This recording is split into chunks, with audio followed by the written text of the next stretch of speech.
काल महाविकास आघाडीच्या वतीने माझी उमेदवारी जाहीर झाली। मी आमच्या महाविकास आघाडीतील सर्व पक्षांचे अध्यक्ष, प्रमुख पदाधिकारी यांचं पुन्हा एकदा मनपूर्वक आभार व्यक्त करतोय। आणि काल उमेदवारी जाहीर झाल्यानंतर अवघ्या 2 तासातच MMRDAचे 2 अधिकारी सोनवणे साहेब, कांबळे साहेब, पोलीस फौजफाट्यासह आर्किओलॉजी वर्ल्ड या माझ्या प्रोजेक्टवर पोहोचले आणि कारवाई करण्याच्या उद्देशाने पोहोचले। परंतु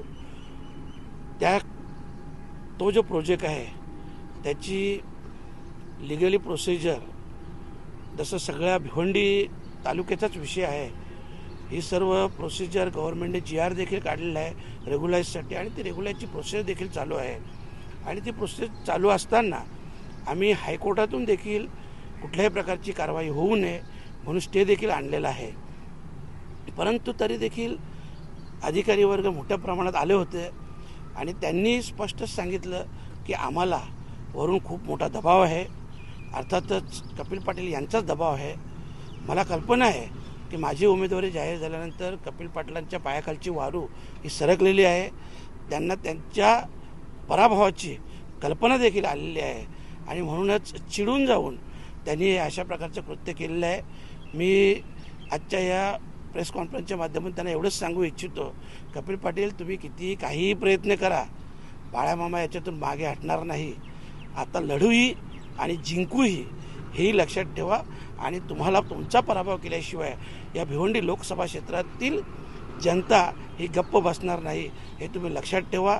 आणि आपल्याच्यात एक म्हण आहे, जिनके घर शीशे के होते वो दूसरों के घर पे पत्थर फेंका नहीं करते।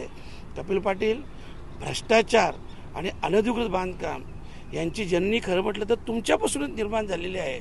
आणि हेही लक्षात ठेवा, बाळामामांनी जे पण गोडाऊन बनवल्यात साधारणतः 90,000च्या वर लोकांना, तरुण वर्गाला, आमच्या तरुणींना रोजगार उपलब्ध करून दिलेला आहे। तुम्ही आजपर्यंत देखील एकाही तरुणीला रोजगार निर्माण होईल अशा प्रकारचा कुठलाही प्रोजेक्ट या भिवंडी तालुक्यात, भिवंडी लोकसभेत आपण आणला नाही।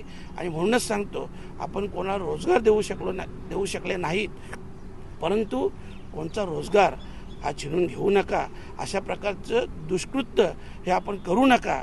आता बाण सुटलेला आहे, आरपार होणारच आहे, तुमचा पराभव अटल आहे। फक्त लढा, पण जिद्दीने लढा, समोर या, पाठीमागून वार करू नका, एवढंच आजच्या दिवशी सांगेन। धन्यवाद।